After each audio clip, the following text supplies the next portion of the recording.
मोहतरम जनाब इम्तियाज जलील साहब, रुकने पार्लिमान सीलमपुर से मोहतरमा शबनम साहिबा, हमारे उम्मीदवार जो है जनाब हाजी रईस साहब, वार्ड नंबर 233 से मजलिस के उम्मीदवार साहिबा मोहतरमा मुनाजरा राशिद अली,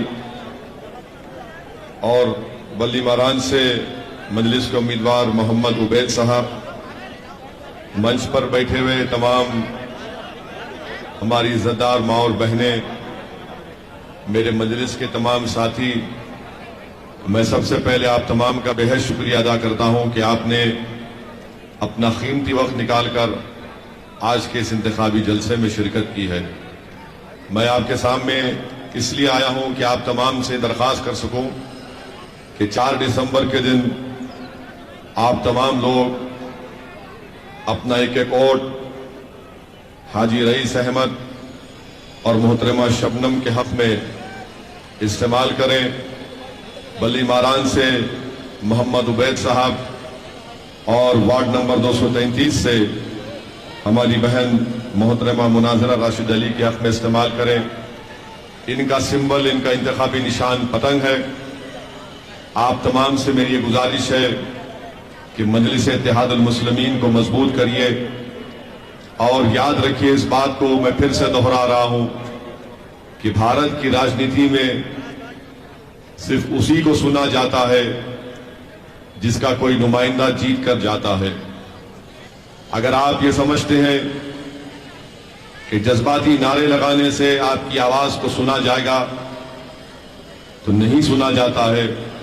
अगर आप ये समझते हैं कि हम एहतजाज करेंगे तो हमारे मसाइल और तकालीफ को हल कर दिया जाएगा, तो याद रखिए, हम एहतजाज 8 दिन, 10 दिन, 1 महीना, 2 महीने कर सकते हैं, मगर साल के 365 दिन तो हम एहतजाज नहीं कर पाएंगे।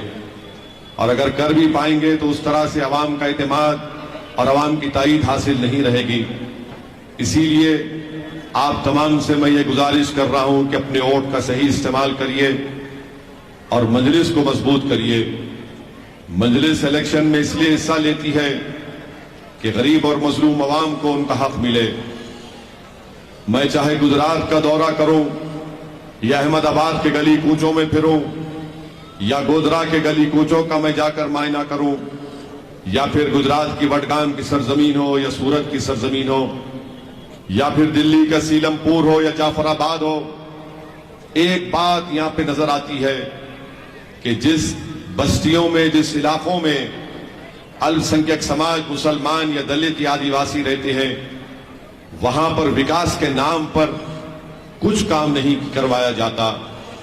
वहां पर खुली मोहरियां नजर आएंगी, वहां पर गंदगी नजर आएंगी, वहां पर कचरे के अंबार और पहाड़ नजर आएंगे, साफ पीने के पानी का कोई इंतजाम नहीं, वहां पर बच्चों की तालीम के लिए स्कूल नहीं, वहां पर बीमारों के लिए इलाज के लिए डिस्पेंसरी अस्पताल नहीं। ये इसलिए नहीं करवाया जाता क्योंकि इन इलाकों में, इन बस्तियों में, इन महल्लों में बसने वाले मुसलमान और दलित और आदिवासी होते हैं। यही हाल दिल्ली का भी है। तो इसीलिए हम आपसे अपील करने आए हैं कि इन तकालीफ को अगर आपको दूर करना है तो आपको यहां से हाजी रईस अहमद के हाथ को मजबूत करना है, ताकि आपके इस वार्ड में, सीलमपुर में ये डेवलपमेंट के काम करवाए जाएं। और आप जानते हैं इस बात को कि चाहे बीजेपी हो, कांग्रेस हो, या फिर दिल्ली की मुख्यमंत्री की छोटा रिचार्ज हो, ये कभी भी नहीं चाहते, ये 3 पार्टी कभी भी नहीं चाहेगी कि आप जमीनी सतह से अपनी कोई सियासी लीडरशिप को बना लें। वो हरगिज इस बात को पसंद नहीं करेंगे कि आपकी एक आजाद सियासी क़ियादत यहां पर पैदा हो जाए। आपको मैं जिम्मेदारी के साथ बता रहा हूं कि आपने बरसों से कांग्रेस को वोट दिया। जब आप कांग्रेस से बेजार हुए तो आपने दिल्ली के मुख्यमंत्री के पार्टी को वोट दिया, मगर आप खुद फैसला करिए कि आपको क्या हासिल हुआ। आपने अपना वोट तो इस्तेमाल किया, मगर आपके मोहल्ले में कौन सा काम हुआ? आपके बच्चों के लिए कौन से स्कूल खोले गए? अगर स्कूल भी खोल दिए जाते तो वहां पर टीचर नहीं है, जैसा यहां पर इस वार्ड में, सीलमपुर के वार्ड में है। कौन से सफाई का इंतजाम किया गया? अभी हमने सुना कि हाजी रईस अहमद साहब ने कहा कि कचरा उठाने की 10 गाड़ियां मंजूर है, सिर्फ 3 काम करती हैं। तो मालूम हुआ 7 गाड़ियों पर कब्जा हो चुका है यहां के मौजूदा कॉरपोरेटर साहब का। अभी हाजी रईस साहब ने बताया कि 250 सफाई कर्मचारी काम करना है सीलमपुर वार्ड में, और 100 काम करते हैं। 150 की तनख्वाह कौन उठाता है आप जानते हैं।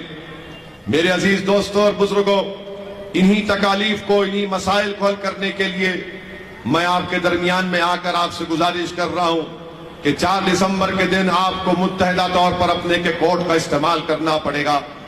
जब तक आपकी लीडरशिप पैदा नहीं होगी, आपके तकालीफ हल नहीं होंगे।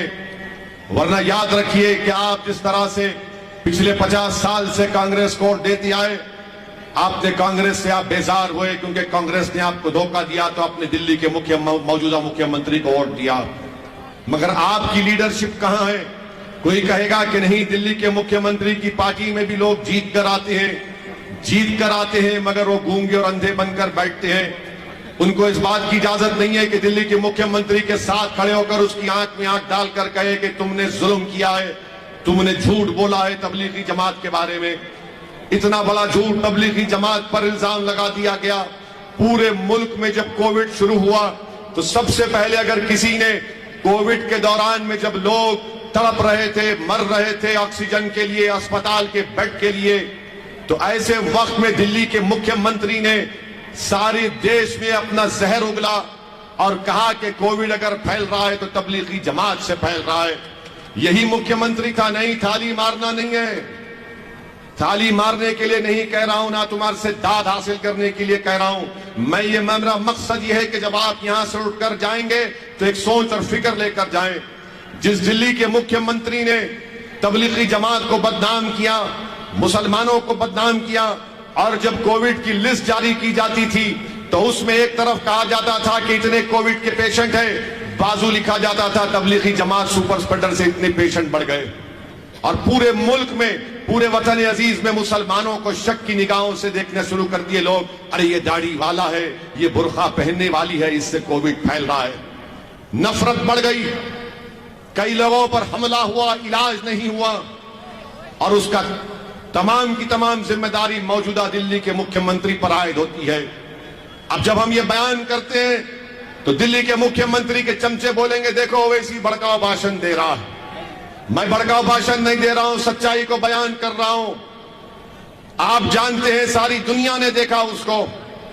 फिर उसके बाद दूसरी तरफ आप चले जाइए, आप देखते हैं कि जब दिल्ली में फसादात हो रहे थे, दिल्ली में नफरत की आंधी बढ़ चुकी थी, ये दिल्ली का मुख्यमंत्री बजाय जाता लोगों से अपील करता कि भाई नफरत की आग को कम करो, हम इस देश के बाशिंदे हैं, हम भाई हैं, ये आग नहीं फैलनी चाहिए। कहां गया? गायब हो गया। और कहां जाता है? महात्मा गांधी के राजघाट पर जाकर अपने मंत्रियों को लेकर आंख और मुंह बंद करके बैठ जाता है। जनता के घर जल गए, लोग मर गए, दिल्ली का मुख्यमंत्री गायब, रूपोश, कहीं पर नजर नहीं आया। तीसरी मिसाल इसकी आपके सामने है कि शाहीन बाग का एहतजाज चल रहा था, CAA के खिलाफ हम सब ने एहतजाज किया, और दुनिया ने देखा कि मैं और इम्तियाज जलील ने नरेंद्र मोदी के 300 एमपियों के सामने लोकसभा में उनकी आंख में आंख डालकर कहा कि CAA का कानून भारत के संविधान के खिलाफ है, यह काला कानून है। हमने उस कानून के कागज को फाड़ दिया। और जब एहतजाज चल रहा था तो पूछो दिल्ली के मुख्यमंत्री से कहां पर था, तो कहा कि अगर शाहीन बाग, अगर मुझे मौका मिलता तो मैं शाहीन बाग को आधे घंटे में 15 मिनट में हटा देता था। फिर दिल्ली के फसादात में इन्हीं की पार्टी का एक शख्स जो बीजेपी में चला गया, उसने नारा लगाया देश के गद्दारों को गोली मारो। उसके खिलाफ FIR दर्ज नहीं करवाता, मगर तबलीगी जमात के खिलाफ FIR दर्ज कराते हैं मुख्यमंत्री। मेरे अजीज दोस्तों और बुजुर्गों, ये दिल्ली के मुख्यमंत्री का असली चेहरा है, ये दिल्ली के मुख्यमंत्री की असली सोच है। ये दिल्ली का मुख्यमंत्री जरूर बन गया गलती से, मगर याद रखिए ये 2013 का नरेंद्र मोदी है। ये आगे चलकर नरेंद्र मोदी के रिकॉर्ड को तोड़ना चाहता है। आप समझते हैं कि मैंने फ्री दिया, ये फ्री दिया, कोई फ्री नहीं दिया। कोई जेब से नहीं दे रहा है, जनता का पैसा है, किसी के बाप का पैसा नहीं है ये। अगर सब चीज फ्री दिया तो बताओ यहां पर स्कूल में टीचर क्यों नहीं है, यहां पर गंदगी क्यों है, यहां पर पीने के पानी का इंतजाम क्यों नहीं है? तो मालूम होगा कि नहीं, यहां पर टोपी वाले रहते हैं, यहां पर बुर्का पहनने वाली रहती है, यहां पर दलित बसता है। इसलिए यहां पर जब आएंगे, यहां पर जब केजरीवाल आएगा तो बोलेगा भाजपा को हराना है, हमको वोट दो। और जब दूसरी जगह जाएगा बोलेगा मैं पार्क बना दिया, मैं मेट्रो बना, वो स्कूल बना दिया, पानी की लाइन कर दिया। अरे तुम कब तक डराओगे बीजेपी से हमको? अगर किसी ने बीजेपी को कभी वोट नहीं दिया तो वो हम हैं, अल्पसंख्यक समाज मुसलमान। जिम्मेदारी के साथ कह रहा हूं, 2014 सुनिए, 2014 का लोकसभा का चुनाव हो, 2019 का लोकसभा का चुनाव हो, दिल्ली में एक बहुत बड़ी संस्था है, CSDS नाम है, उनका डेटा उठाकर देख लीजिए। आपने एग्रीमेंट कर लिया दिल्ली के मुख्यमंत्री ने मोदी के साथ कि बड़े भाई आप लोकसभा जीतिए, मैं असेंबली जीतता हूं। तो बड़े भाई ने कहा छोटे तू यहीं लगा रहे, मैं पूरे देश में लगा रहूंगा। आप बताइए मेरे अजीज दोस्तों और बुजुर्गों, आज आप देख रहे हैं कि यहां पर जो शख्स जिसको दिल्ली के मुख्यमंत्री की पार्टी जो मौजूदा कॉरपोरेटर साहब की तायीद कर रहे हैं, उन्होंने क्या किया? मुझे अभी हाजी रईस ने बताया कि जब मेट्रो चलती है, जब जाफराबाद का सीलमपुर का रेलवे स्टेशन आता है तो अनाउंसमेंट किया जाता है कि अपने जेब और सेल फोन को बचाकर रखिए, अपने जेब और सेल फोन को बचाकर रखिए। कौन इस क्रिमिनल्स को बचा रहा है? कौन यहां पर ड्रग बेचने वालों का साथ दे रहा है? मेरे बुजुर्गों, मेरी इज्जतदार मां और बहनों, आप यहां से मजलिस के उम्मीदवार को, मोहतरमा शबनम को कामयाब करिए। ये जितने अनासिर हैं, क्रिमिनल लोग हैं जो नौजवानों की जवानी को ड्रग्स के जरिए बर्बाद कर रहे हैं, जो जराइम में मुलविस हैं, इन तमाम को इंशाअल्लाह ताला हमारा शेर हाजी रईस इनको सुधार देगा चंद 24 घंटे के अंदर। मेरे अजीज दोस्तों और बुजुर्गों, आप देखते हैं कि हर जगह पर यही कोशिश होती है कि मजलिस का उम्मीदवार कामयाब ना हो। इसमें कांग्रेस, इसमें दिल्ली का मुख्यमंत्री और बीजेपी तीनों में एक पॉइंट पर मुत्तफिक है कि मजलिस ना जीते, कोई भी जीत जाए। मैं आपसे अर्ज कर रहा हूं कि अगर आपकी आवाज नहीं होगी तो आपकी तकालीफ को कोई नहीं सुना जाएगा। अगर आप अपने वोट से अपनी पार्टी के कैंडिडेट को कामयाब करेंगे तो आपकी वोट की अहमियत होगी। जमहूरियत ये नहीं है कि आप 50 साल से किसी को डालते रहे। हम बीजेपी को हराने के लिए वोट डालते हैं तो कांग्रेस को वोट डाला, बीजेपी नहीं रोक पाए, फिर हमने कांग्रेस से तंग हो गए तो इनका साथ दिया, तब भी भाजपा जीतती है। आप बताइए फिर आपकी वोट की अहमियत और कीमत क्या है? हां, आपके वोट की कीमत बढ़ेगी जब आप मुत्तहदा तौर पर पतंग के निशान पर बटन लगाएंगे दिल्ली के MCD के चुनाव में।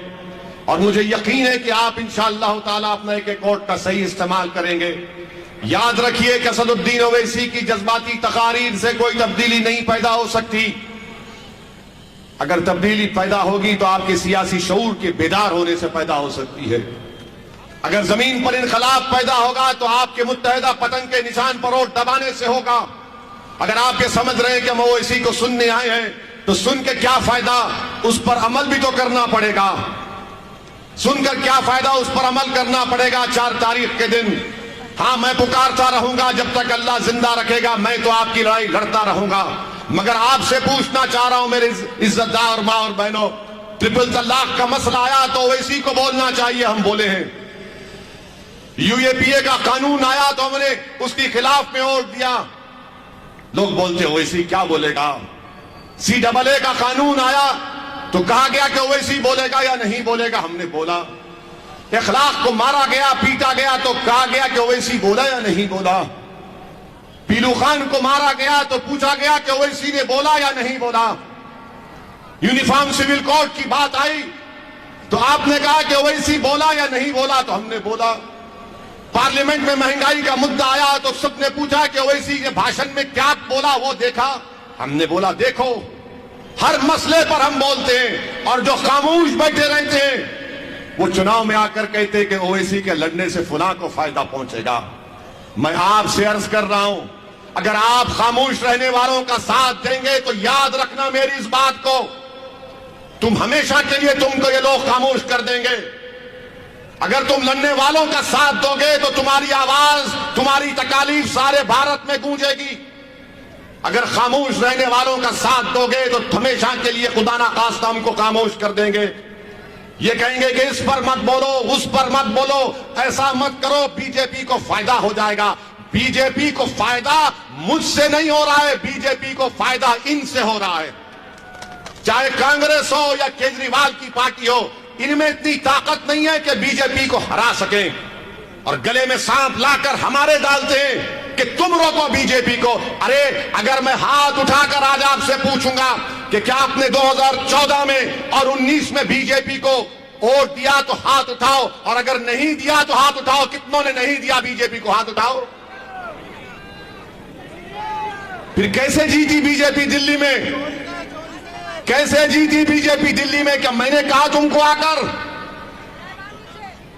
समझो मेरी बात को मेरे भाई, मुझे बदनाम करो, मुझे कोई एतराज नहीं है, मुझे खत्म कर दो, मुझे कोई एतराज नहीं है, मगर तुम समझो इस बात को, आप समझो इस बात को कि आपके वोट से बीजेपी नहीं जीत रही है। कांग्रेस और केजरीवाल के वोट से मोदी प्रधानमंत्री 2 मर्तबा बन गए, और गले में सांप हमारे गले में लाकर डाल दिया जाता है। अरे मरता अखलाक है, पत्थर हम खाते हैं, बुरखे पर मसला उठता है तो बुरका कौन पहनता है? सब हम मसाइब हम पर आते हैं, और फिर जब चुनाव आता है तो कहते हैं कि नहीं नहीं, ओवैसी को दोगे तो भाजपा को फायदा होगा। अरे तुम इतने चुनाव हार गए, बेगैरत हो क्या तुम लोग? ये कांग्रेस और आप बीजेपी को नहीं हरा सकते, तो मगर आप और हमारे दरमियान में आकर कहेंगे नहीं नहीं, ओवैसी की बात को यकीन मत करो। पूछो इनसे बुरखे के मसले पर क्या बोला केजरीवाल, पूछो, बुलाकर पूछो उसको, दिल्ली के मुख्यमंत्री को, कि बोलो यूनिफॉर्म सिविल कोड पर तुम्हारी राय क्या है, बिल्किस बानो पर तुम्हारी राय क्या है? पूछो उससे कि बुरखे पर तुम्हारी राय क्या है। पूछो उससे कि आपके इस वार्ड में क्यों स्कूल में टीचर नहीं है, क्यों कचरा नहीं उठता? तो मुख्यमंत्री बोलेगा भैया बीजेपी को हराना है। नहीं, सुनिए, अरे मैं जिंदा हूं, जिंदा रहूंगा, मेरी बात सुनो, मैं जिंदा हूं इंशाअल्लाह, जब तक अल्लाह चाहेगा जिंदा रहूंगा, और जब तक जिंदा रहूंगा तुम्हारे दरमियान में रहूंगा, तुम्हारी बात करता रहूंगा, और जब अल्लाह की तरफ से बुलावा आएगा तो तुम्हारे खंदों पर ही कब्रिस्तान को जाऊंगा इंशाअल्लाह। मगर आप तो अब तो जिंदा है ना, तो जिंदगी का सबूत दो मेरे भाई। बुरखे के मसले पर केजरीवाल ने बोला कभी? हम बोलते हैं तो बोलते क्यों तुम हर मसले में बोलते रहे? क्यों नहीं बोलेंगे? भारत के संविधान में right to choice fundamental right है। पूछो केजरीवाल से बिल्किस के बारे में क्यों नहीं बोलते तुम? तो बोलेंगे नहीं, बिल्किस के बारे में नहीं बोलेंगे, उनका डिप्टी चीफ मिनिस्टर का मीडिया में बयान है कि बिल्किस के बारे में नहीं बोलेंगे, स्कूल के बारे में बोलेंगे। वो जो बिल्किस जिसकी रेप कर दिया गया था, उसकी 3 साल की बेटी थी, एक मां के सामने बिल्किस की बेटी का कत्ल कर दिया गया। अगर वो बेटी जिंदा होती तो आज वो कॉलेज में पढ़ती होगी, मगर नहीं बोलेंगे। मेरे अजीज दोस्तों और बुजुर्गों, मेरी आपसे गुजारिश है कि आप मजलिस पार्टी का एक मर्तबा साथ दीजिए, मजलिस के उम्मीदवारों को कामयाब करके एमसीडी में भिजाइए, ताकि आपकी एक सियासी ताकत नजर आए। आपकी वोट की कोई अहमियत नहीं है, याद रखो मेरी इस बात को। अगर आप समझ रहे हैं कि आपकी वोट की अहमियत है, आपकी वोट की कोई अहमियत नहीं है। अगर आप ये समझ रहे हैं कि कांग्रेस है, केजरीवाल है, कोई वोट की अहमियत नहीं है आपकी। ये दिल्ली का मुख्यमंत्री हमारे बच्चों के, छोटे मासूम बच्चों के हाथ में झाड़ू देना चाहता है। कांग्रेस इन मासूम बच्चों के हाथ को खाली रखना चाहती है, और बीजेपी हमसे हाथ नहीं मिलाना चाहती।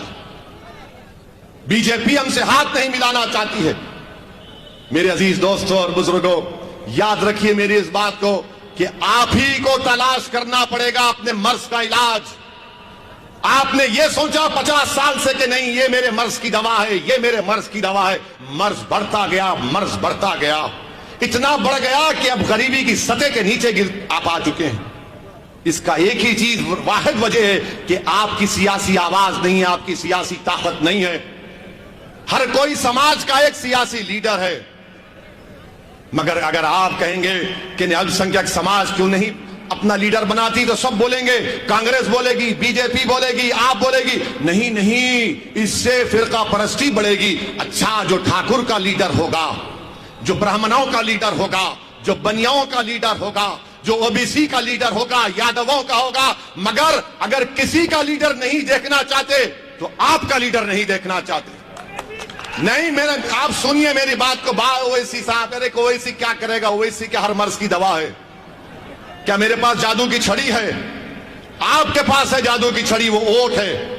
अगर आप होश के साथ इस्तेमाल करेंगे तो आप देखना, आप एक मर्तबा मंजलिस के कॉर्पोरेटरों को कामयाब करो, 4 तारीख को पोलिंग करो मजलिस के हक में। मैं लिख के दे रहा हूं आपको, चुनाव यहां से जीतो, हाजी रईस को जिताओ, उबैद को जिताओ, हमारी बहन को जिताओ।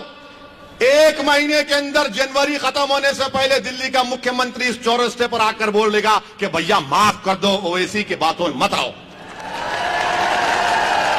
आज क्या है इनका मिजाज? ना ना, ये मुल्ला जी कहां जाएंगे, बीजेपी के डर से हमको वोट देंगे। मैं आपको कह रहा हूं, दुनिया में अगर आए हैं तो रब्बे करीम के हुक्म से आए हैं। डरना किसी हुकूमत से नहीं है। कानून सबके लिए बराबर है। बाबा साहिब ने कानून बनाया, अगर वो कानून ओवैसी के लिए, वो कानून मोदी के लिए भी है। कानून अगर एक है तो मेरे लिए भी एक है और दिल्ली के मुख्यमंत्री के लिए भी एक है। तुम ताकत में हो तो इसका यह मतलब नहीं हो कि मेरे हक को छीन लोगे। मेरी इज्जतदार मां और बहनों, इसीलिए आपसे अपील कर रहे हैं कि 4 तारीख के दिन अपने वोट का सही इस्तेमाल करिए। और हम हमारे दलित भाइयों को पैगाम देना चाह रहा हूं, हमारे ओबीसी भाइयों को पैगाम देना चाह रहा हूं। मोदी ने रिजर्वेशन दे दिया इकोनॉमिक वीकर सेक्शन के ग्राउंड पर। याद रखो मेरी इस बात को कि एक वक्त आएगा कि रिजर्वेशन को कास्ट के ऊपर खत्म करके इकोनॉमिक ग्राउंड्स पर तैयारी कर रही है बीजेपी देने के लिए। मेरे दलित भाइयों, आप पूछो, ये दिल्ली के मुख्यमंत्री से पूछो कि तुम्हारी राय क्या है इकोनॉमिक वीकर सेक्शन रिजर्वेशन के बारे में। पूछो, कांग्रेस से पूछो। अरे बाबा साहिब अंबेडकर के ताल्लुक से बड़ी बड़ी बातें करते हो, मगर अंबेडकर के ख्वाब को चुकनाचूर कर दिए Narendra Modi economic weaker section के ग्राउंड पर रिजर्वेशन देकर। अगर मैं झूठ बोल रहा हूं तो उस जजमेंट के 2 जजेस के पैराग्राफ पढ़ लो। उन दोनों जजेस ने अपने जजमेंट में लिखा कि हम उम्मीद करते हैं कि भारत में कास्ट के ऊपर रिजर्वेशन खत्म कर दिया जाएगा। ना दिल्ली का मुख्यमंत्री बोलता है, ना प्रधानमंत्री बोलते हैं, ना कांग्रेस बोलती है। मेरी अजीज दोस्तों और बुजुर्गों, इसीलिए इन तमाम चीजों पर आपको गौर और फिक्र करके अपने वोट का इस्तेमाल करना है। बड़ी बड़ी बातें बहुत से लोग करते हैं, यकीनन बीजेपी को हराइए। अरे बीजेपी के खिलाफ हम ही तो वोट दे रहे दिल्ली के मुख्यमंत्री, क्योंकि हमने भाजपा के खिलाफ वोट दिया। हमारे बच्चे जेल में हैं।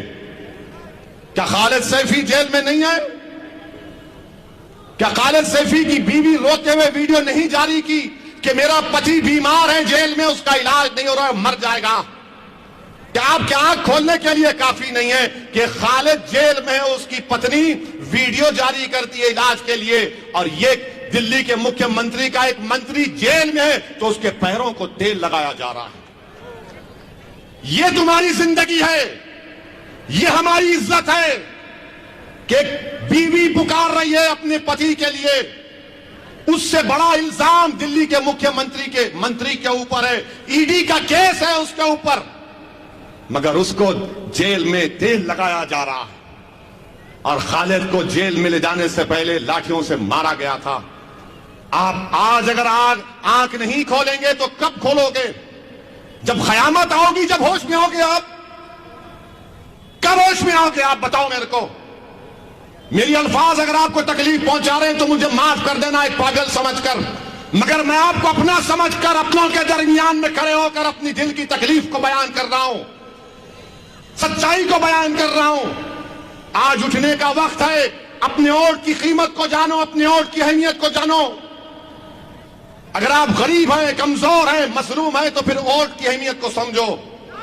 आपको वोट को इस्तेमाल करना पड़ेगा अच्छी तरीके से।